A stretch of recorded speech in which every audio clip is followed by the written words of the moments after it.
My friends, this is Unisport Uncut, episode number 63, and today we talk about something that's close to our hearts. Yeah. Close to a lot of people's hearts. It's VAR. Yes. And the history, well, the future of football, actually. It hasn't got that big of a history. No, but it has cemented its place in the history. We have 10 minutes on the clock, as per usual, before we hit it off with Teenage Mutant Ninja Turtles. There we go. VAR, Jolter. We've had this discussion before. Look. Let's just begin. You know, for those of you who have no idea what VAR is, and you somehow stumbled upon this video, VAR, Video Assistant Referee, has been implemented into, well, famously for this year's World Cup, to help assist referees make right decisions in matches.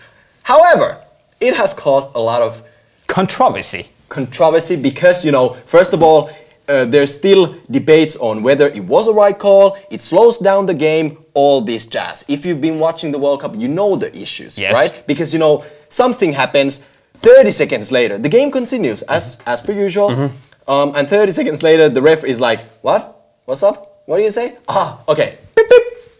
Let's go and look at it. And then, you know, you go back to something that was already forgotten. I feel like you've already entered the, like, opinion territory here. Oh, I hate look, make no mistake. Hate is not a... You know, what is a more like a horrible despise word? It. Oh, I despise VAR.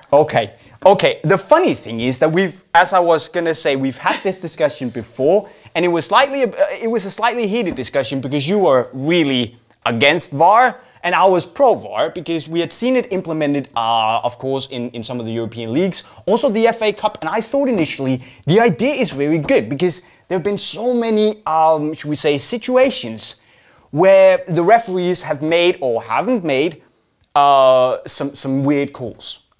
Calls that could have changed and potentially should have, especially in the cases where Man United were tricked out of trophies.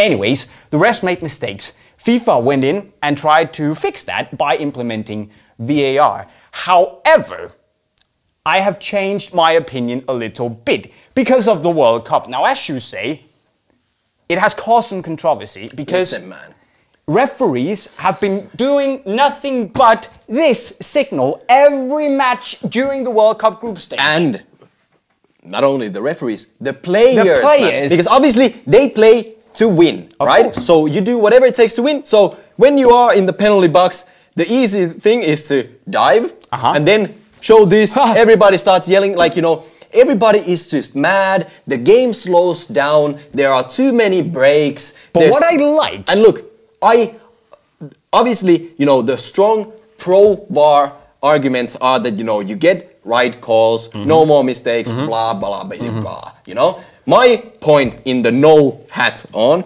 I'm wearing a no hat today. Oh yeah, definitely, big no hat. Is that the human error is a part of football. Yes. The mistakes and the drama and the, you know, in the heat of the moment, decisions are a part of football. This is coming from a football fan's perspective. Yes. What I would also say is, I agree with you, the group stage has been absolutely disgustingly terrible. It has been a disgrace to football. Let's just put it like that. There wasn't a single game where the players weren't doing this all the time and trying to con the referee. You know, there was this game where Neymar was actually booked after VAR for diving after a penalty was called. It was the only time I saw it. I liked it a lot. That was good. But other than that, it's just been, you know, there's going to be a VAR situation and you know that there's probably going to be a penalty to follow that. And I don't like it. What I do think, in VAR's defense, say the Portugal-Iran match or the Denmark-Australia match, you know, or Germany-South Korea. Yeah. But VAR's job is you have 6 referees sitting in this room far away. They're basically playing Fortnite. Playing Fortnite or whatever. When something happens, Putin gives them a call and says, yo, you better look at this. Then they take a look. They take a look at the situation. They don't make a call. They basically just call the referee and they say, yo, my man, you should have a look. You should have a look at this. Yeah. So they don't say anything unless it's like unless there's a situation. The ref is like, "Yo, is there anything I should look at?" And they're like, "Nah, nothing happened." But if they think that there might be a situation, something is going on, they call the referee and they say, "Look at it." He goes to his video screen. He looks at it a few times. Then he picks his nose and then he goes back and does this. and whatever outcomes comes out.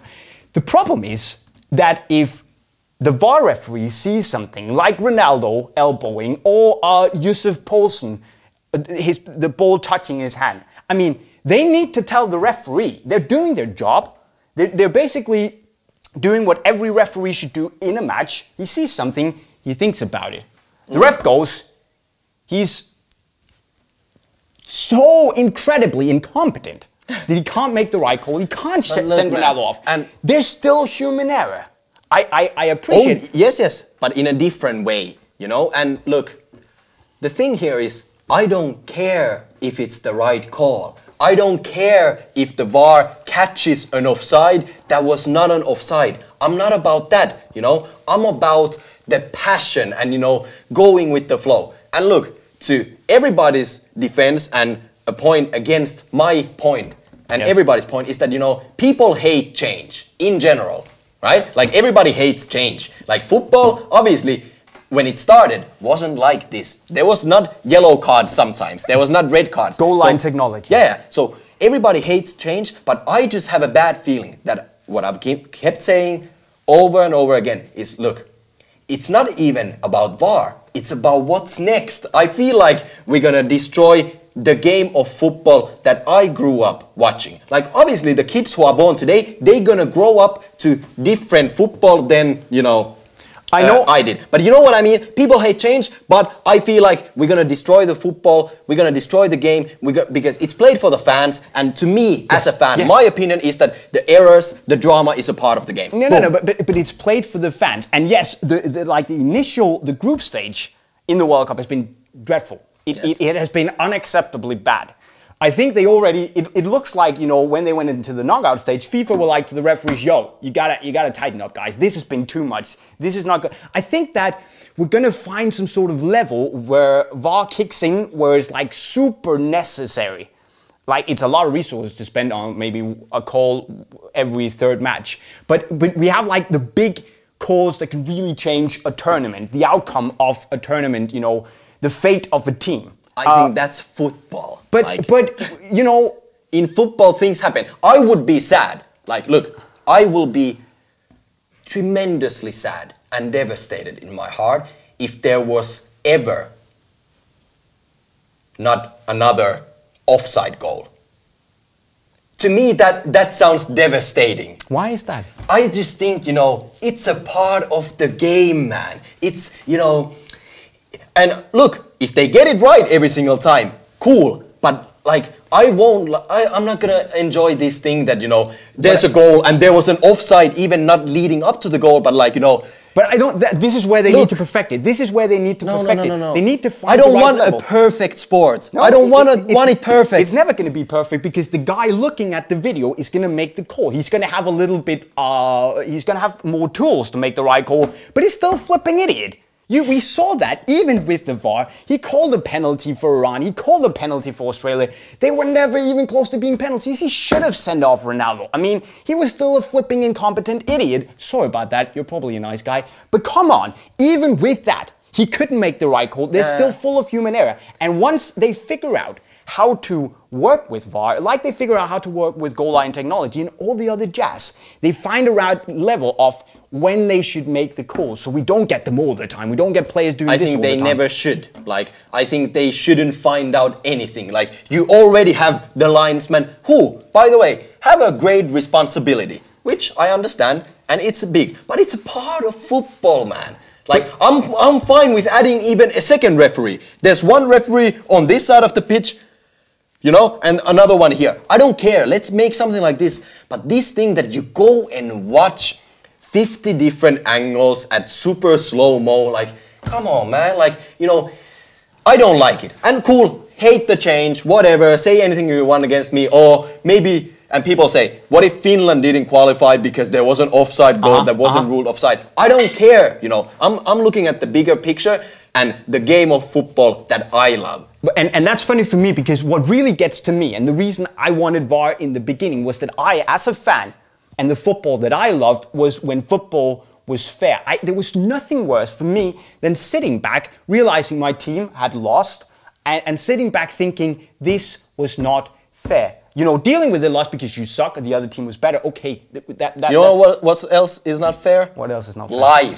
Life's not fair, okay? And football is football. Like soon, seriously, I'm just worried about what's next after VAR. All the, you know, there are no more referees on the pitch. Like I promise you, there's like, you know, this like buzzer sound, and then they're like offside, and then the players are like, no, oh, sorry. Listen, because of this big reaction to VAR, because of this big reaction, because of the big reaction to VAR, everyone has been freaking out. So FIFA need to address this. Of course, they need to round it off the edges. This is the first stage of VAR at such a big stage. It's like, you know, it could only go wrong. Of course it could. But they need to find out how to make it work seamlessly with the game. I mean, let's face it, the world is moving forward. Technology is becoming a part of life. Why shouldn't it become a part of football? Should we still run around with like super chunky boots and, oh, we don't like lightweight boots, it doesn't change the game, it's like a man's sport. You can't make substitutions anymore, which you couldn't do back in the... I don't want a game with perfect decisions. I don't want that. But there will never be as long as it's a human being making the decisions. Yeah. In the end, it's still a crap referee watching the footage. Okay, he has a few more tools to make the decision, but as I said, he still sucks. Listen, football change is a part of life. Now we're talking the life comparisons here. Life is unfair, but you also need to change for the better. I think this is what's going to happen with VAR. I hate VAR, and I know it's going to destroy the football that I love. Once again, I can only speak on my behalf. Definitely. And it's the same, like if you talk with somebody who was born in the 50s and they grew up with like penalties when you dribble, they said, oh, this new penalty rule is horrible. Pretty rubbish, right? But you know what I mean? Yeah. Like this is the football that I love, and I will be sad to see it go into a direction that I personally, as a football fan of the game, fan of the drama and passion, I don't like the way it's going. Okay, I'm going to round it off. I respect your opinion, and I definitely see where you're coming from. I can understand, I can relate, and I also think that VAR in the beginning of the World Cup has been too much. Definitely. But I also need to accept that it's becoming a part of the game, and I think once it settles down and finds its right spot, it's going to be good. And I just think that we have a different perspective on what's important. But look, again, this is the whole point. Like I said many times, as a football fan, you know, who loves the drama and the passion, and you know, not so much, I don't care about the right call, you know, as a fan. Again, I'm talking as a fan. I'm not talking as a national team head coach, you know. I'm not talking as the competitor. I'm talking about the fan. Yes. Right? Yes. Why should you as a fan? No, but you know what I mean? Like, you know, I know if you exactly maybe have, like, because people watch football for different reasons, or play football for different reasons. Like, somebody is just, like, honestly, I don't care, like, who wins. I just want to be entertained. To me, football is entertainment right now, and as a fan. And you still will be. You still will be. For me, nothing has really changed. It's going to be the same. It's going to be a human making all the errors. There's still going to be loads to talk about. There's going to be shit tons of drama. Whenever there's like a big decision in the last stages of the match, he goes to watch the screen. What's he going to be like? It's going to be drawn out a little bit more. But again, it's personal opinion. Guys, we've come to the point in the video where we're never going to agree. I feel I've stretched. You've stayed in your position the entire time. No, but like, look, again, listen. I can see both points of views, obviously. What do you guys think exactly is the point? Pour your hearts out in the comments. In the comment section right down below. Let us know, and remember that respect each other's opinion because it's very personal. But let us know in the comment section right down below. Of course, you should also go to the poll. Let us know if VAR sucks or if it's going to be a part of the future. Now, if you want to go, well, ease the, tension after discussing VAR, you can go and buy yourself some football gear because that always eases tension. You can do that at unisport.com right over there, shameless plug. You should also go and subscribe to the channel with the notifications on to see more of these epic videos where we discuss and almost tear each other's heads off. And finally, go watch some more Uncuts right down there. With that said, guys, we're signing off. Here we go. We're out. Are you serious? I'm dead serious.